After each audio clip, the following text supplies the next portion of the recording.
Hi friends, నేను చూడండి చిలకలు ఉన్నాను. Welcome back to our channel crazy Vennie 19. చూడండి ఎంత విశాలంగా ఉందో వాతావరణం. ఇగోని మీకు ఒకరిని చూపిస్తాను.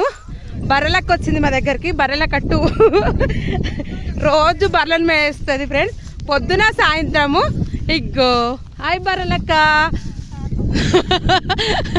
అంటే బర్రెల కట్టు అని ఎందుకన్నా అంటే పొద్దున సాయంత్రం బర్రెలు మెప్తూనే ఉంటుంది, అందుకనే అన్నా అనమాట. చూడండి ఎన్ని బర్రెలు ఉన్నాయో చూడండి మీరే. ఏవి కనిపిస్తలేవు బర్రెలు. అక్కడొక్కటి, అక్కడొక్కటి, ఇక ఇక్కడొక్కటి. హాయ్ చెప్పు బావక్క, హాయ్ చెప్పు.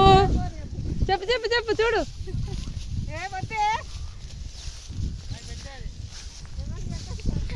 చూడండి ఎంత వాతావరణం అయితే ఎంత బాగుందో. అసలు వర్షం పట్టినట్టుంది ఫ్రెండ్స్. మీ దగ్గర ఉందా మేఘాలు? అయితే మా దగ్గర కూడా ఎట్లా వస్తున్నాయో.